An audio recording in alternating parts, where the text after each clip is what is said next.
What's up everybody, welcome back to my channel. You already know I'm coming through with a dope video for y'all, for entertainment purposes only. Subscribe, like, and hit the bell, and go ahead and leave a comment. But enough with the chit chat and let's get straight into the video.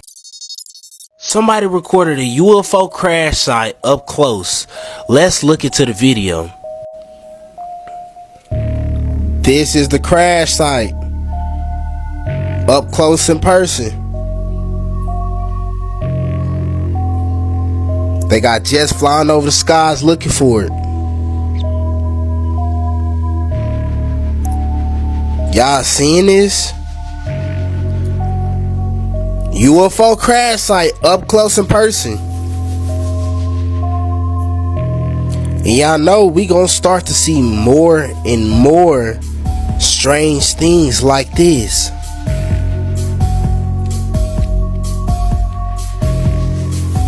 I don't know where this is located at.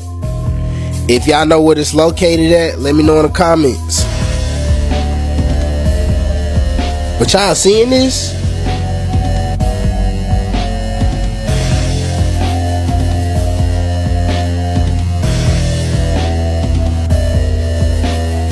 We know what time it is. Every day that passes by and to get closer to that time, we're gonna start to see more and more activity. Go outside and look up. You'll be surprised at what you see. And you might get lucky. What's up? It might come down. Y'all let me know what y'all think about this UFO crash site in the comments. Like and follow for more wisdom. Look, I don't know about that, it look kind of fake and frail, but it do look pretty cool looking. And dude touched it like it wasn't no chance to get no radiation. Stay tuned.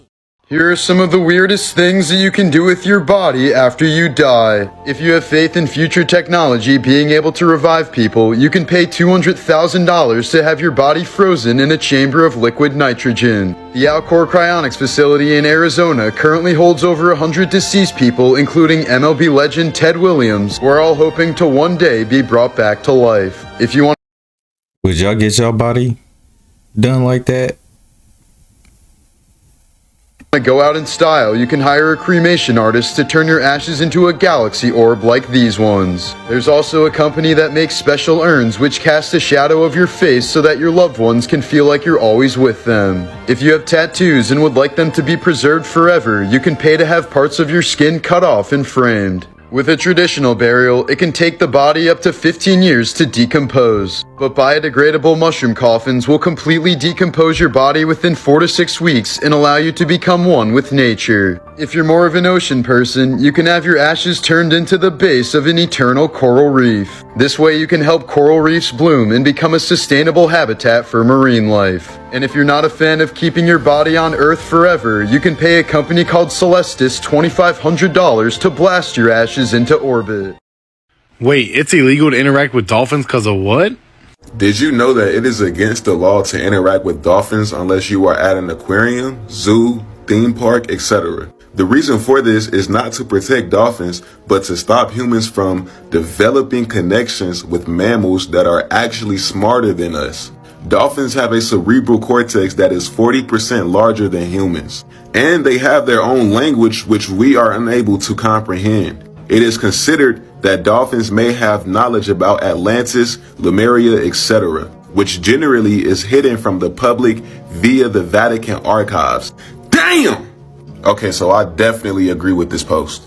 Only because, one, I've looked into dolphin-assisted births, and studies say that if women is giving birth around dolphins, it will actually assist and help with their birth. And two, sea life has been here longer than humans, which would also tie into Atlantis. And three, if there would be any ET in the ocean, my first go-to would be dolphins, because of their cerebral cortex is 40% larger than humans. And I'm pretty sure they have information on Atlantis and Lemuria. I believe dolphins are very ancient creatures. And then to top it off, this post ends with, it is considered that dolphins may have knowledge about Atlantis, Lemuria, etc., which generally is hidden from the public via the Vatican archives. If you don't know what the Vatican is, this is the Vatican with the Pope. And it literally looks like a reptile. And if you don't know, all religions are under the Vatican. So yes, I definitely believe that the Vatican has some crazy secrets. So yeah, I definitely believe that most sea life are the real ETs. especially coming from Atlantis or ancient Lemuria. By the way, this video is scripted and for entertainment purposes only. Stay weird. So apparently a whale was giving birth and it attracted sharks because of the blood. And dolphins then came and surrounded the whale to protect it from sharks. Check this out, watch. And it's crazy because I just did a video about dolphins and it went viral. Look at that.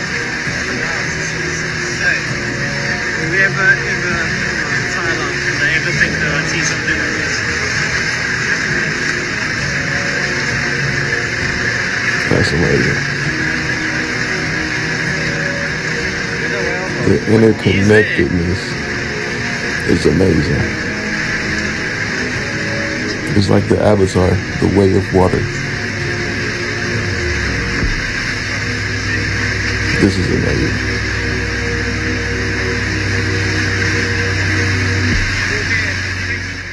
The dolphin brain is bigger than a human, so it sounds like they don't want us get manipulated by them mammals. I'm finna show you how music can affect you mentally and physically in this video.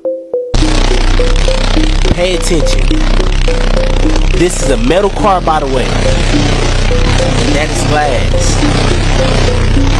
As y'all can tell, it's moving in a frequency, a wave pattern. See now, if it's doing this to a metal car, what is it doing to your body when you listen to certain songs? Even the particles that's outside of the car is moving. Watch this. The particles outside of the car is moving. And they're moving in waves. Frequency waves. And if you look right here, music can impact your mood long-term, increasing depression and anxiety. Certain songs, certain lyrics, certain genres of music are more likely to intensify depression and anxiety.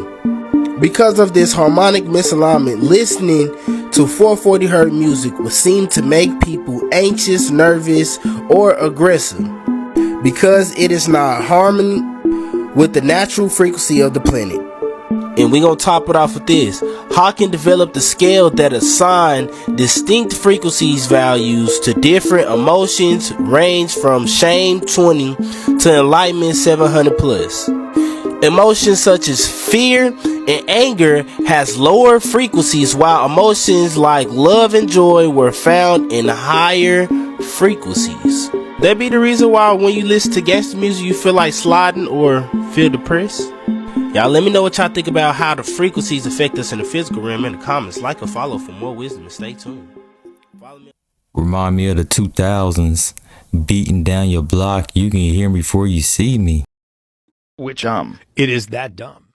This is part 2 of fluoride, because definitely this is a great conspiracy theory. Okay, they putting it in our water. Shit's getting for real. The book that I read says that scientists and doctors are aware of the increasing amount of fluoride that is in our brain, and that it affects basically our temporal lobe, hippocampus, and the pineal gland. And I, of course, have done a little bit of research on the pineal gland, and it really concerns me because hold on, what the hell is going on? So let's get into the motherfucking tea. So boom, there's this lady. Her name is Jennifer Luke. Now, she's a doctor slash dentist slash researcher. Okay. Now, she released some startling goddamn information. She said while she was doing a post-mortem examination, she had detected a recognized neurotoxin that was in a human brain that was in very high concentration. And it was specifically in the pineal gland. So, if y'all don't know what the pineal gland is, of course, they say that this is what makes us spiritual or connected to source. Or that it is, well, if we just get into the scientific part, it's like melatonin and things like that, like your sleep and all that. So there are some real scientific facts around that. But when we're talking about the spiritual realm, right, and people that are into that type of shit, it's basically your third eye, okay? You don't want nobody fucking with your third eye. So boom, back to what I was saying. So Jennifer Luke, she said this whole concentration in the pineal gland in this post-mortem research that she did basically was a neurotoxin, and it was, of course, fucking fluoride.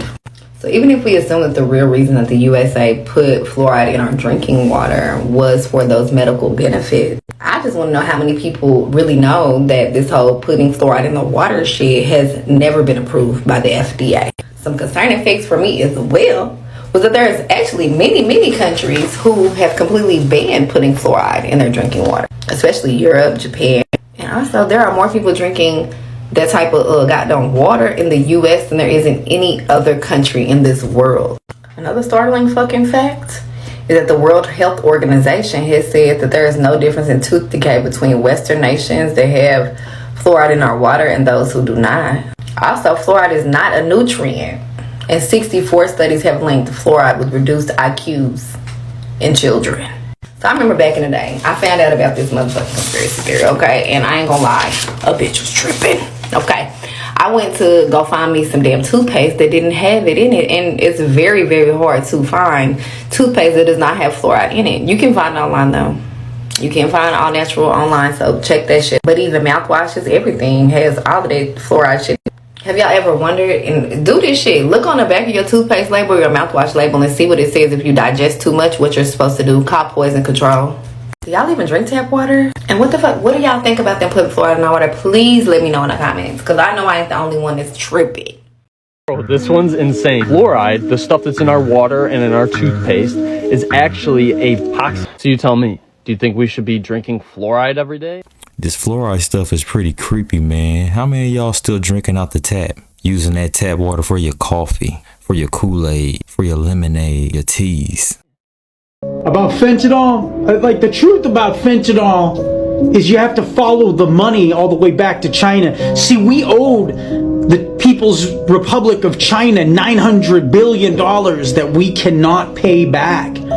They manufacture all the chemicals that make fentanyl right there in China. They're shipped to Mexico. It's then produced into metric tons of fentanyl by the Sinaloas and other cartels. It's all on record. They arm the cartels to the teeth, so they're almost like a standing military in the country of Mexico. And the American junkie is now paying the toll for our government in China. And the thing is, they're dying like... Man, fentanyl is a big problem, man. I know a lot of people that fell victim to that. I see only two reasons for it. That's to push people to the future dispensaries or to weaken the population. Here's what they don't teach you about the Social Security number. Let's get biblical real quick. And he calls all, both small and great, rich and poor, free and bond, to receive a mark in their right hand or in their forehead, and that no man might buy or sell save that he had the mark, or the name of the beast, or the number of his name. Here is wisdom. Let him that hath understanding count the number of the beast, for it is the number of a man, 666. So if you go to 42 U.S.C. section 666, to improve effectiveness of child support enforcement, it says, recording of social security numbers in certain family matters. A. Any applicant for a professional license, driver's license, occupational license, recreational license, or marriage license to be recorded on the application. Book reference. While many people innocently apply for the Social Security number, little are they aware of the debtor status that is attached to it. This debtor status can be found at 20 CFR 422.104. Who can be assigned a Social Security number? Persons eligible for SSN assignment. We can assign you a Social Security number if you meet the evidence requirement in 422.107 and you are a United States citizen. Pursuant to the definition section in 20 CFR 422.402, it gives a clear definition of you, as it states, you means an individual who owes a debt to the United States within the scope of this subpart. This definition, along with 20 CFR 422.104, clearly reveals that you are citizens or debtors from birth. When you take these two codes and conjoin them with UCC 9-307H, location of the debtor, which states the location of the United States is located in the District of Columbia, it becomes more obvious to the nefarious operations and goals of the 14th Amendment, which collectively naturalize and centralize the citizenship of the entire nation, thus making everyone debtors/guarantors of the fictional national debt. Old versus new Social Security cards. Proof of the fact that the Social Security number is an account number is the earlier 1936 Social Security card model, as it clearly states account number on the card. Account number. Additional proof that U.S. citizens, as marked on a Social Security SS5 form application, are employees of a United States corporation is also evidenced on the 1936 Social Security model, as it states on the signature line, employee signature. Employee signature. And if you look on the back of a Social Security card, it even says, this card belongs to the Social Security Administration and you must return it if we ask for it. So the question becomes, why do we have to have a Social Security number if it's not even our property? Think about that. Peace. I do find it's weird that we don't necessarily need a social security number, but they make it to where you need a social security number. I bet that you have no idea what our government was up to in 1962. They ran a high-altitude nuclear bomb test in the sky and in space. It was called Operation Fishbowl. And this altitude test was called Starfish Prime. These names are fucking weird.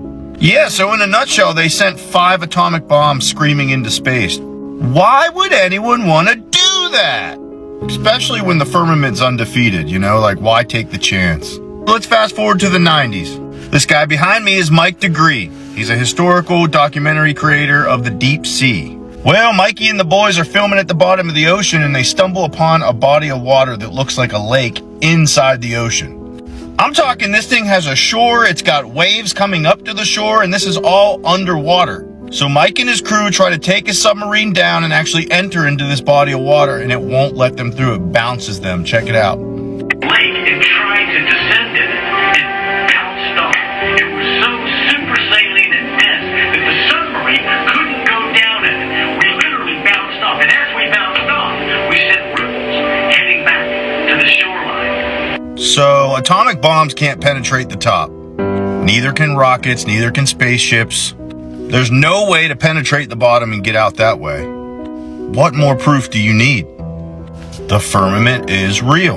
Oh, and what do you know? After that footage came out, this guy got into a helicopter crash and passed away.